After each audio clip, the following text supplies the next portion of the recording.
But now it's time to get maybe still a little silly, but a little less silly, because we're going to be starting the talk, the reason all of you came here today, with Vibrant, and we're opening it up with some poetry from wisdom.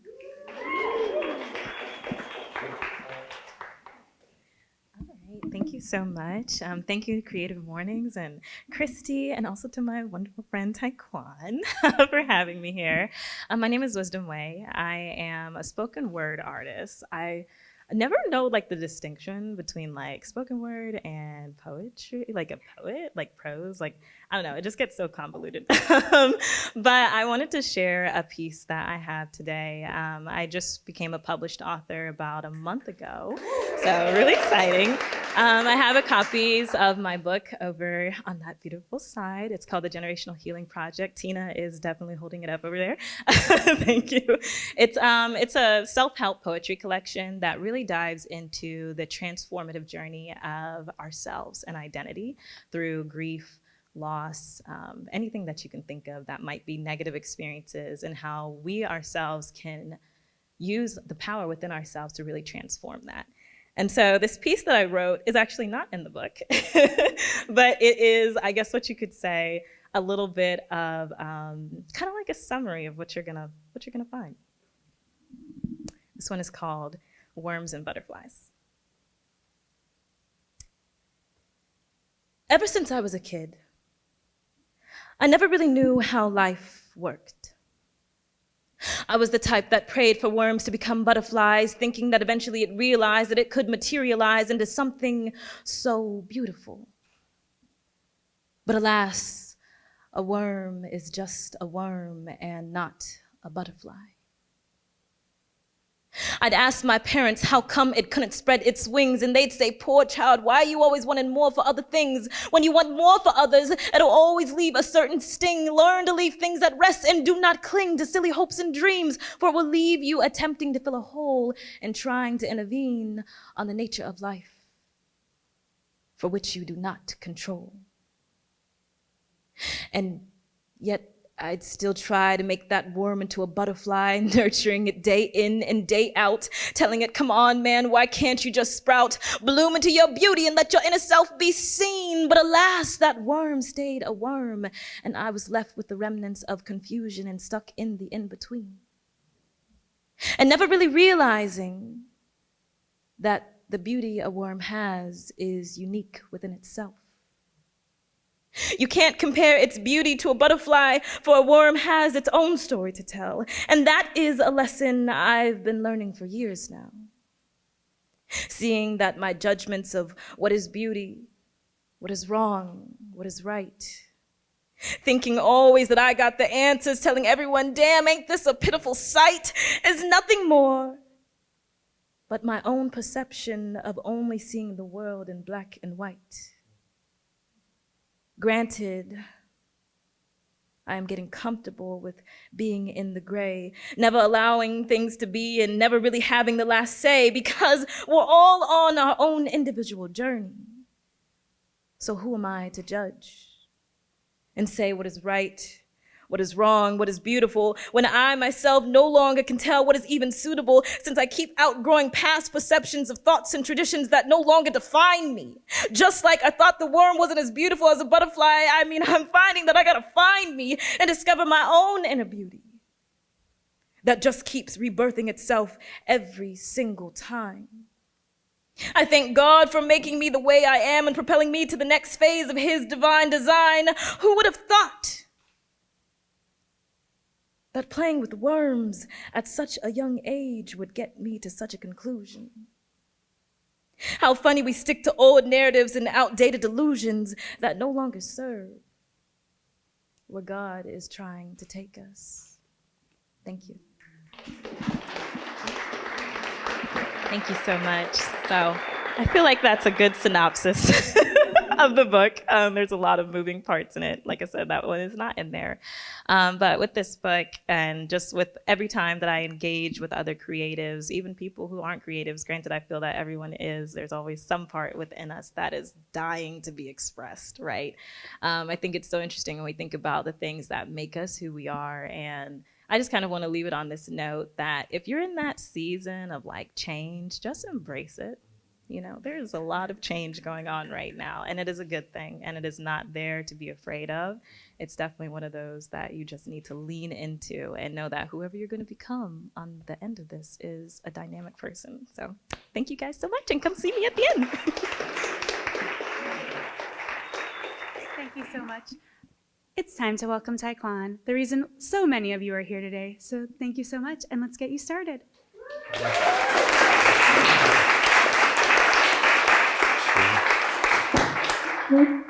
What's up, y'all? How are y'all doing? It's really beautiful to see you all.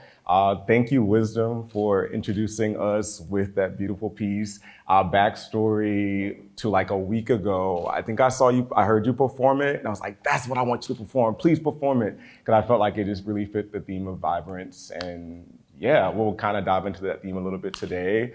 There's a few things that I could talk about. I have a plan, but I'm really just gonna let the spirit move me, just kind of going with it. So my name is Tyquan, and we're gonna talk about vibrant. So I am a writer, I am a filmmaker, I am a facilitator. I almost forgot for a second. I am originally from Charleston, South Carolina, but I've been here in Nashville for the last 4 years. I moved here during the pandemic. I don't suggest big life changes during a pandemic, but I moved here to go to grad school at Vanderbilt to get my Master's of Education in Leadership and Organizational Performance. And that's just an easy way to say that I love helping leaders, individuals, and organizations improve to become better in just different ways. So for me, it's always beautiful to do that in a very creative way. I think sometimes we can be super corporate and not get much done, but when we're able to think creatively about our processes and the way that we work with people is just super important. So like I mentioned, I'm a writer, I'm a filmmaker. I'll be talking about that a little bit throughout the session or this talk, but yeah, just a little bit about me. So when I think about the word vibrant, I feel like most Creative Morning presenters always try to get into the etymology of a word, or at least the definition. I feel like that's the easy approach or entry into it. So when I think about vibrant, the definition of vibrant is it is just full of energy, life, and enthusiasm. But y'all know on Google when it allows you just kind of break down just the different definitions. I wanted to add this as well as it relates to colors, sound, and personalities. So for me, when I think about vibrance, and just even as I was thinking about the clothes that I wanted to wear today, I was there's no way I could just wear black and white or something dull. So it was super important for me to come into the space colorful, as authentically as I am, as 100% of myself as possible, right? I think we go through life sometimes in spaces specifically when that's just not possible, right? So I just want to ground us in this definition specifically, right? So full of life, full of enthusiasm, how we speak, how we show up in spaces, being our fullest self as possible, all right?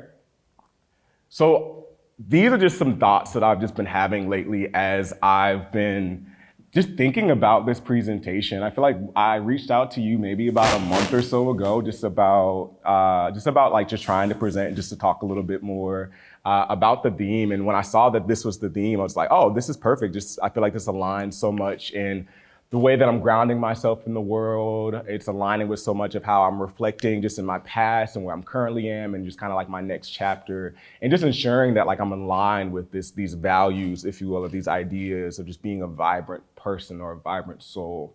So a couple of thoughts I've been having lately are what are some things that make, and you can think about this on your own too, but what are some things that make you vibrant? So us, me. What was the last time that we felt dull? And how do we protect our vibrancy? Those 3 questions are things I've just been thinking about over the last few months. So I'm just gonna talk if that's cool with you, and then I'll just go. I feel like when I'm starting to kind of go on a tangent. So context for me, so I have my professional background in education. So I was a high school teacher for 4 years. Has anybody ever heard of Teach for America before?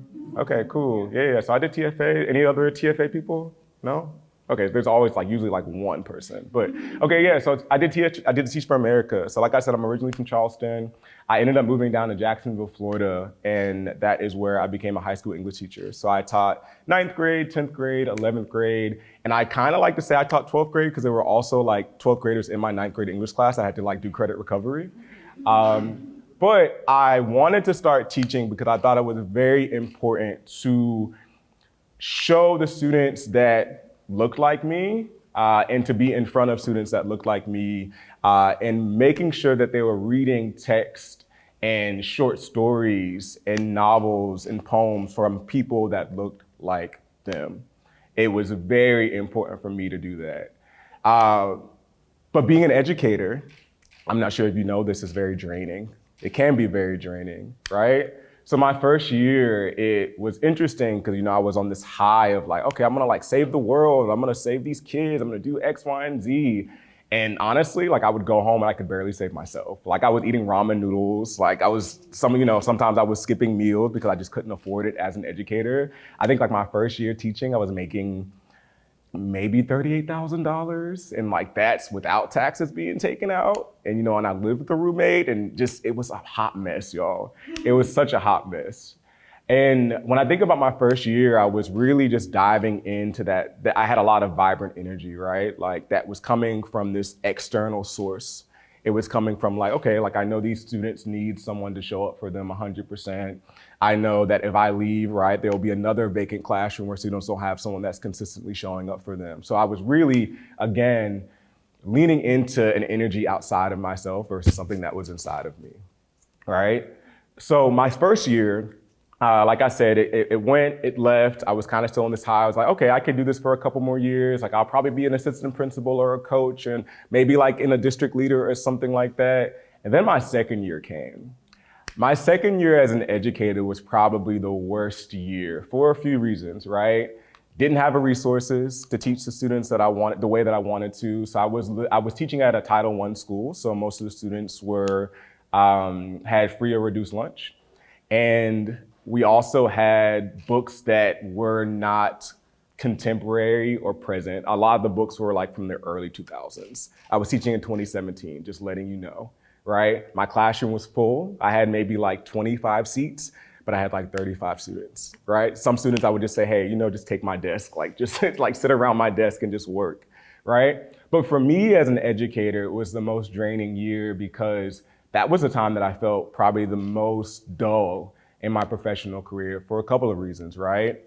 I wasn't able to support students in the way that I wanted to, but I also wasn't able to support myself even less than I had the year prior, right? So context, I was teaching ninth grade, and on average, the students were reading about a fourth or fifth grade level, right? So I'm doing a lot of extra work just to make sure that they were able to not just learn, but just to have learning as like this fun outlet, especially, anybody have like a cool English teacher?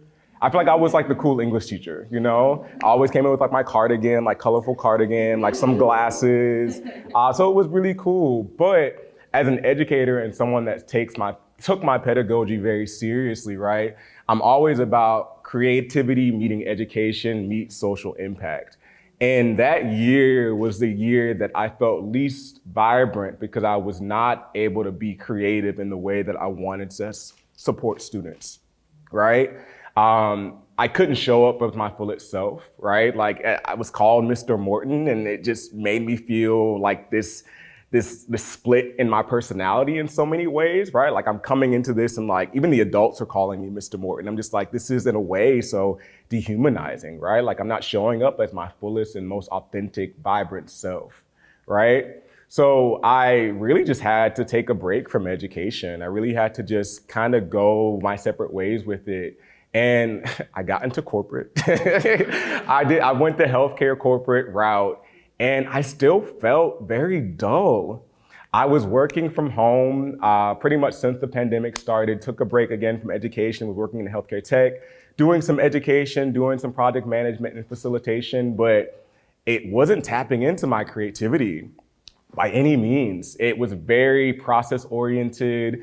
It just made me feel less of who I was. And I was working from home. I wasn't able to tap in with people. It was 2020, 2021, kind of 2022 as well, but there was like this dull period for I think a lot of people, right? Like this like rediscovery, this reshaping of our own personal narratives, and that's how it was for me, right? So even just fast forwarding from that into like December 1st, I got laid off. I don't know. I was kind of like wondering if I would do this. Anybody else get laid off for the last okay, we're here together. Yeah, we're here together. So yes, I got laid off in December 1st. And in so many ways, I took that as this blessing because I hated that job with such a passion. It was such an antithesis of who I am as a person, right? Like, I'm just typing in codes about like diabetes and like blood pressure and all these things that I care about, but like it just wasn't aligned with my core values. So in so many ways, getting laid off just allowed me just to tap into what is it that I really love to do? What is the thing that like makes me feel full of life and full of enthusiasm? What makes me feel like I can use my voice the loudest as possible? What makes me feel like I'm able to tap into my personality? What makes me feel like I can dress and be the person that I want to be, right?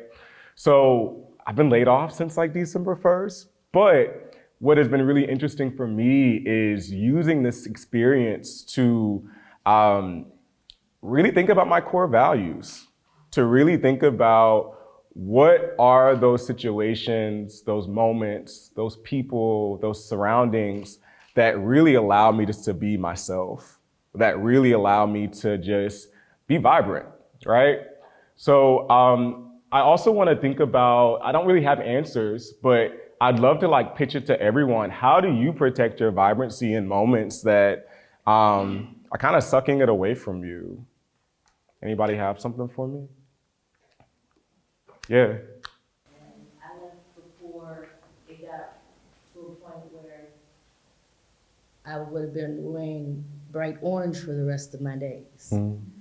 And on good advice from my nail tech, she was like, when you leave and you go for the next thing, don't apply for the job on Friday.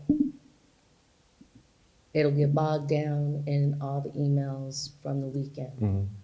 She said, apply Monday. I applied on a Monday. Wednesday, I got the call. 2 weeks later, I had the job.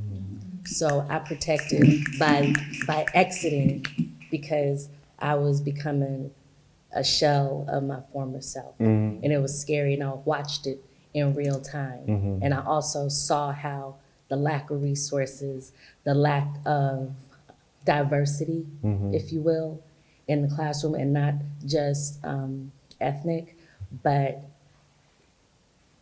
the male and female dynamic. And when you are teaching students in a Title I school, they're coming from female-led households. So the attitudes you're getting from the young men and the young women can be very, very emotional. And you have to deal with that on a consistent and constant basis. So to have more of a balance in the classroom, to have more brothers like you to be there and to show up would be wonderful, but unfortunately it's not happening. So in order to get better and get back to myself, I had to leave because I thought I was, punching a brick wall being there. So protecting my vibrancy and protecting my vibe means to leave the situation when I see all the red flags. It's not the circus. It's bad. Yeah. I love that. And I'm kind of being conscious of time, but I thank you for that. That was like a perfect segue. So these paintings that I have, they're from a artist back in my hometown named Jonathan Green. They just always give me like this sense of peace. Whenever I see them, I just want to breathe. So we could all just take like a deep breath.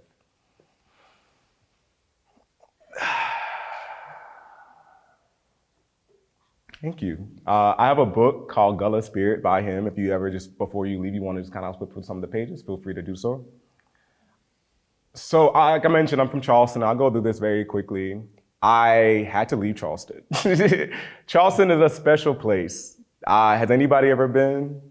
Okay, Charleston's a beautiful place. I love it. I'll actually be moving back indefinitely in the next couple of weeks. But Charleston is a beautiful place, full of so much rich history. So full of like so many beautiful colors, like, oh my gosh, the sunset back home, the beaches back home, the buildings, gorgeous.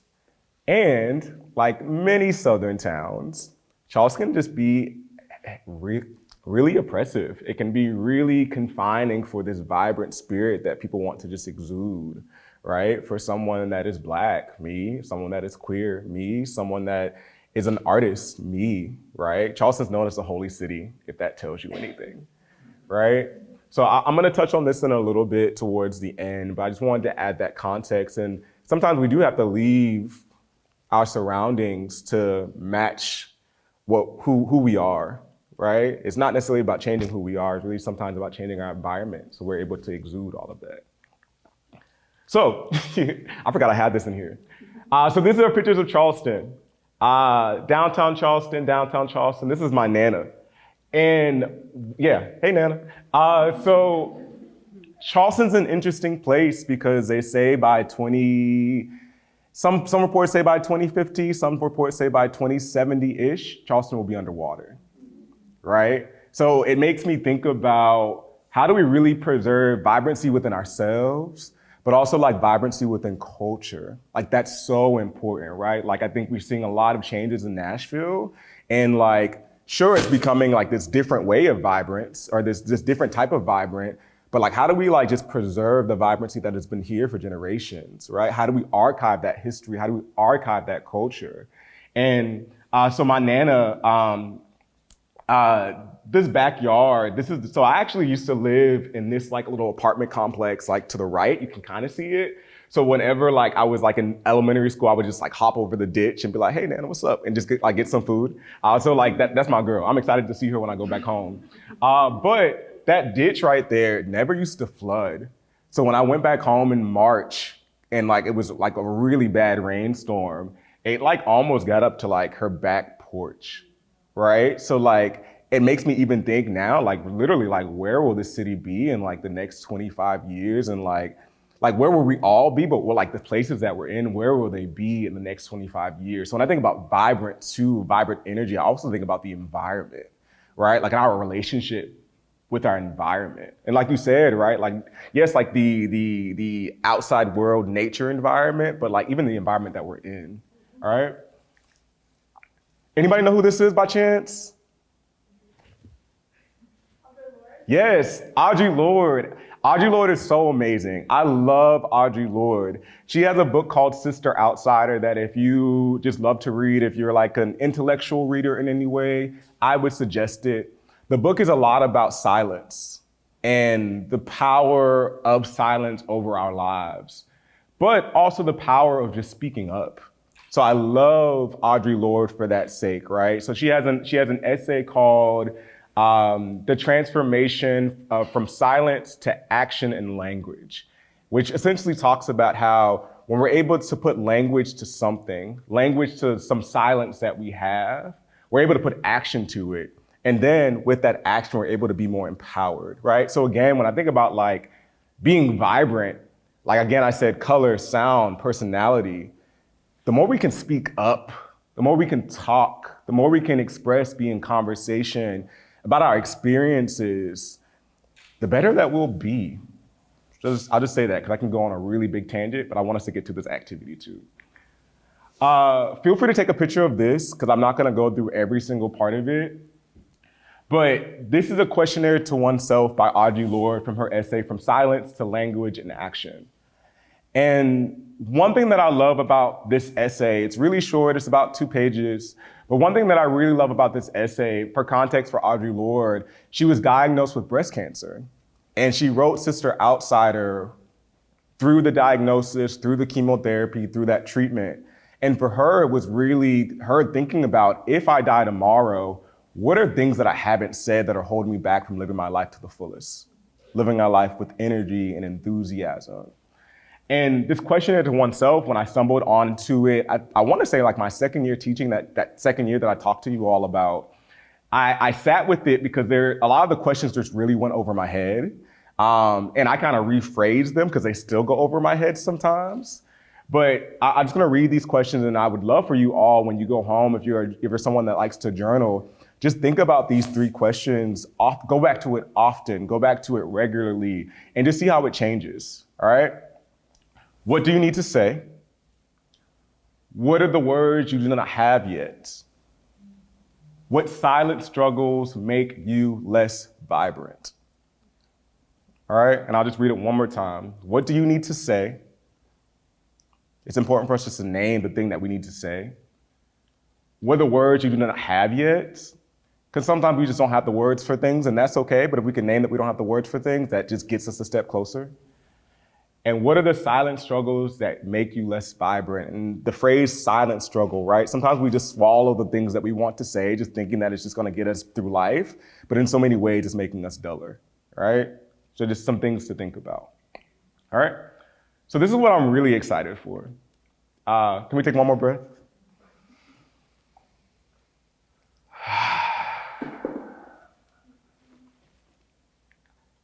I love haikus. I really, really love haikus. I did haikus when I was like in elementary, middle school, a little bit in high school, but I recently rediscovered them in the winter for a couple of reasons. One, I needed a break from poetry in this like long form way. But also two, I remember I have like a morning ritual where I just lay in the bed. Me and my partner have no blinds in the room. We just leave it wide open. Just lay in the bed and I just listen to the birds. The dawn chorus. I didn't know if y'all knew that was a thing, but like when all the birds sing together, it's called a dawn chorus. And when I found that, I was like, wow, this is magical. And it was a ritual for me to like hear the birds just casually add to the chorus, right? And then casually fade away. And there came a point in the winter where I just didn't hear any more birds. And of course, they were probably like hibernating and sleeping and just doing what birds do in the winter, but I just didn't hear anymore. And it just was very symbolic with what was going on in the world in December, right? But haikus have been like a really great mindfulness tool for me and a great tool for breath work because haikus are all about just breathing and taking your time. But it's also been really cool for me just to be present and in the moment, right? So I would be walking in Shelby Park sometimes, like just tapping on my finger, trying to get the syllable. They're like, oh, I got a haiku, and just like casually adding to it. So again, it helps me be mindful. It helps me to remember to breathe. And it also helps me to remember like the vibrant setting environment that I'm in, right? So if you don't know, haikus are a Japanese poem, traditional Japanese poem that are usually about nature, and they consist of 3 lines, all right? And I'm telling you all this because I'm gonna get us to write some haikus, just letting you know, all right? The first line is 5 syllables, and when I say syllables, I mean like just syllables in a word, right? So I think I saw something that on one of the color swatches, National Anthem, right? National Anthem. 5 syllables, 2 words, but still 5 syllables, right? The first line is 5 syllables. Second line is 7 syllables. Third line is 5. So just remember 575, 575, 575, all right? I'm just gonna show you a few that I really love. This is by a poet named Sonia Sanchez. If you've never heard of Sonia, she's great. Haiku for you. Love between us is 5. Speech and breath. Loving you is a long river running. And it kind of, I think she carries the next one into another line. But love between us is a speech and breath. Loving you is a long river running. It's a moment of just peace. It's a moment that's just very head-on, very quick and to the point, very concise. The Earth Shakes by Steve Sandfield. The earth shakes just enough to remind us. And this is one that I wrote in the winter. I call it haiku number, and what I do is like I just pick just a random color on Canva, and just whatever the number is on it, I write a haiku inspired by it. So haiku number F3EAC0. Standing in the sun, a beautiful decision with my ancestors. That's it, all right? So I want us to write some haikus, if that's cool with y'all. All right. So, does everyone have a color swatch? Yeah, if you don't have one, just raise your hand and we will pass you out some. Haikus on color swatch is what I love to call this activity. I do it for organizations just to help them set their vision, because sometimes people are too wordy when it comes to vision setting, but I love to just do this for writing workshops as well. So let me know if you ever want a facilitator. So haikus on color swatch. So what I want you to do is write a haiku inspired by the colors on your swatch, all right? capturing their essence and vibrance in 17 syllables, right? So first line is 5, second line is 7, third line is 5 syllables, right? Some people might have like titles of their color swatch that are like exactly 5 syllables. So feel free to use it, but also just really just think about what are some memories that are evoked, some feelings that are evoked, some textures, some colors, whatever it may be, experiences that are evoked specifically from that color, all right? So what I'm going to do is give y'all, let's see, I'm gonna give y'all 6 minutes, all right? Because sometimes it does take some time just to write it out. I'm gonna give y'all 6 minutes, and then I'll get a couple people to share at the end if that's cool. All right, let's do it. Okay. Okay, we can call that as like a wrap. Thank you, Mark.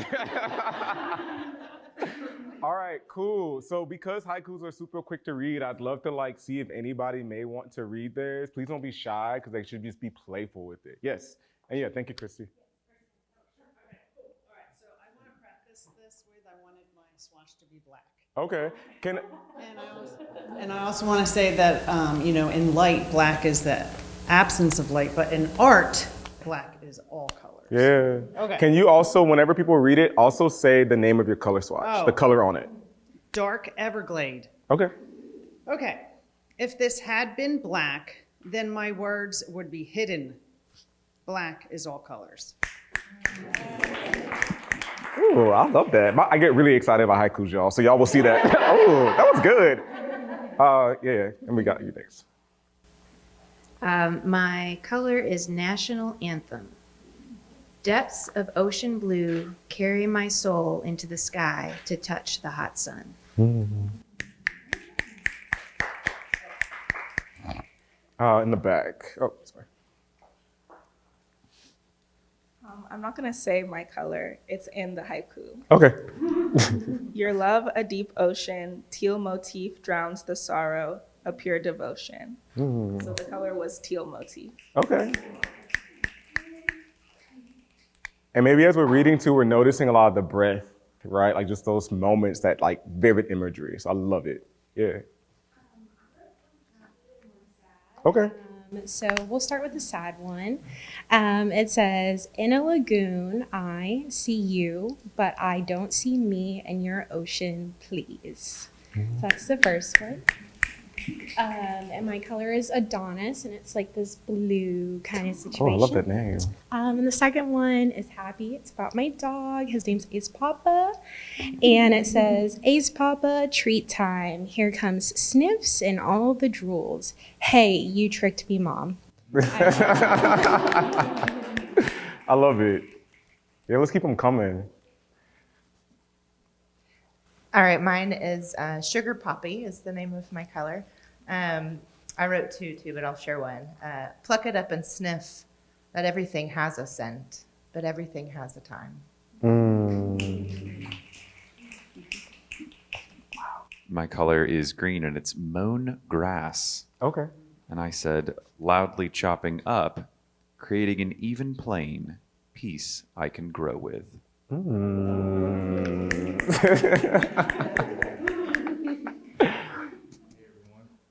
So my color is National Anthem, but I'm a Nashville local. So my haiku is based around that. So Nashville skyline grows, neon lights and twilight hues, music is in the air. The colors of Nashville are similar to this blue. Yeah, that's real. So my color is Ginger Sugar, which would be a good name for an Irish stripper, but it's also it's also the color of a new bicycle that I got. And so this is inspired by my bicycle. So I am too fat. Riding my stallion, I scream, goodbye adipose.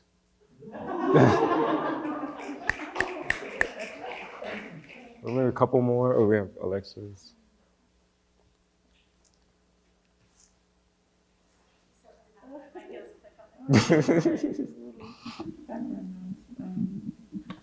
My color is sagebrush. A seedling buried, a trickle of light becomes a flood of mercy.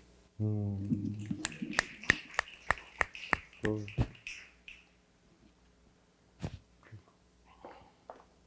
We have time probably like for a few more too if anybody else wants to. My color is some sort of orange. It's called Florida Sunrise.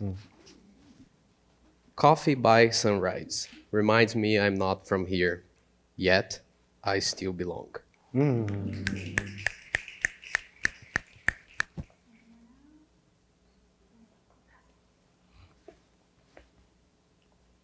Mine's a little strange, but egg, egg, egg, egg, egg. Put some oil in the pan, you're ready to cook egg. Sunny side up. Sunny, okay, yeah, makes sense. I mean, you could not write a haiku about eggs. You have to. Right. Okay. I also want to say that mine is mown grass, which we had the same one, and also we're birthday twins almost. So Sunday and Monday, which I feel like that just needed to be spoken. Okay, so mown grass, title. Our lawns are lovely, not to beings living in their shorn majesty. Cool. Thank y'all for that. That was fun. Also, I have more color swatches, so feel free to take them, but also like go to Home Depot or Lowe's. I felt like I was stealing because I'm just like, put them in my pocket. But it's all good. I'm gonna like color my walls soon. All right, so yeah, please take haikus with you. Again, mindfulness, breath, enthusiasm, vibrant. Like just remember, it can be serious, it can be playful, it can be about love, it can be about nature. Please take the haiku, please. All right. So one thing that I wanted to say too, and just a nice plug for some work that I'm doing, I'll be going back to Charleston in 2 weeks to work on a film. I'm working on a film called High Water, and High Water is a narrative film. It'll be a short, but it is about a mom and it's about a son and his mom who has dementia as they are navigating the flooding in Charleston. Symbolic for a lot of the change, symbolic for how we can preserve vibrance. I'm doing this very independently. We're almost to 70% of our goal, which is really awesome. So I'm excited for it, but also would love in any way, shape, or form, if you'd love the support, whether it's financially, QR code, whether it is just like, hey, friends, just sharing it with people, like that means so much to me as well. So yeah, I would love that. And yeah, the book for Jonathan Green is here. Feel free to look through it. Follow me on Instagram too, if you'd like. My Instagram is Tyquan Morton. I'm sure you can find me on the Creative Mornings page.